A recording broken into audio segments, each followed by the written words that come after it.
Bismillahirrahmanirrahim. Assalamualaikum warahmatullahi wabarakatuh. Perkenalkan, nama saya Laras Rasid. Saya mahasiswa dari jurusan Pendidikan Kimia Universitas Halu Oleo.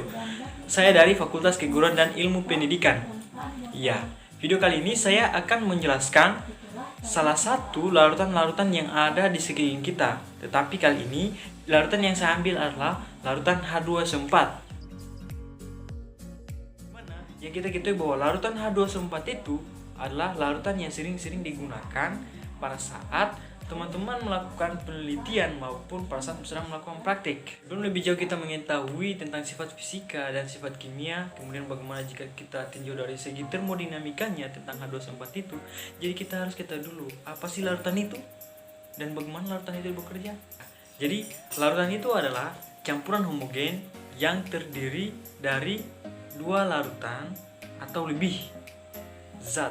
Ya, itulah gambaran dari pengertian dari larutan itu.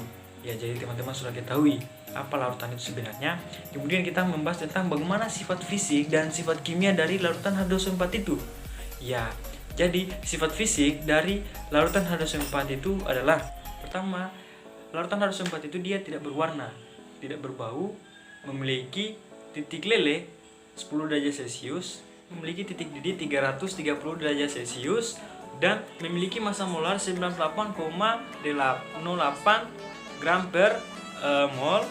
Sifat fisik yaitu dia larut tercampur penuh dengan air, kemudian memiliki tingkat keasaman 1,98 pada 25 derajat Celcius. Jadi selain reaksi H2SO4 ini dia memiliki sifat fisika, jadi H2SO4 ini juga memiliki sifat kimianya, di mana sifat kimianya ini larutan H2SO4 itu dia dapat bereaksi dengan air. Selain itu, dia dapat bereaksi juga dengan logam. Nah, sifat kimia dari H2SO4 ini juga dapat bereaksi dengan basa. Sudah kita ketahui tadi sifat-sifat kimianya dari larutan H2SO4, di mana larutan H2SO4 itu dia bereaksi dengan air, bereaksi dengan logam, dan bereaksi dengan basa.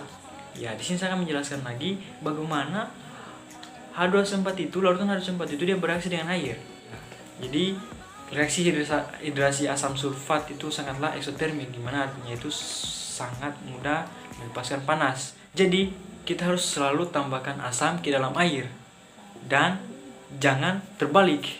Mengapa demikian? Karena di sini ada perbedaan massa jenis, di mana air di sini dia memiliki massa jenis yang lebih rendah daripada asam sulfat, sehingga apabila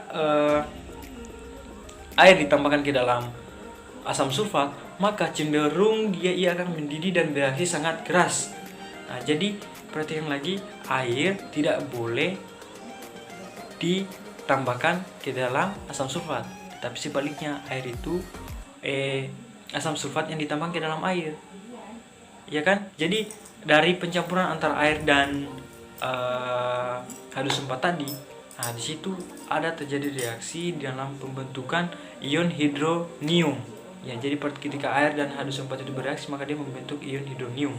Asam sulfat adalah zat penghidrasi yang sangat baik dan digunakan untuk mengeringkan buah-buahan, karena afinitas asam sulfat dengan air itu sangat kuat, sehingga ia akan memisahkan atom hidrogen dan oksigen dari suatu senyawanya.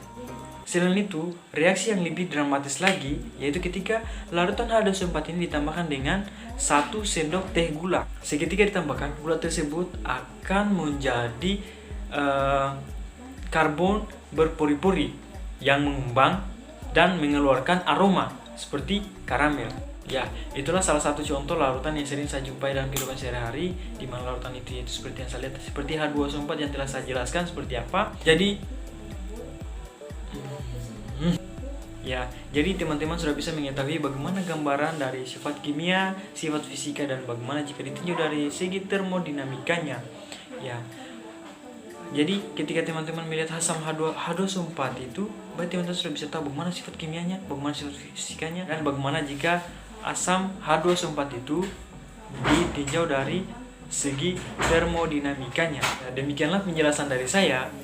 Lebih dan kurangnya mohon dimaafkan. Semoga bermanfaat untuk teman-teman semua. Lebihnya benarnya dari Allah Subhanahu wa taala dan salahnya dari saya sendiri. Wabillahi taufiq wal hidayah. Wassalamualaikum warahmatullahi wabarakatuh.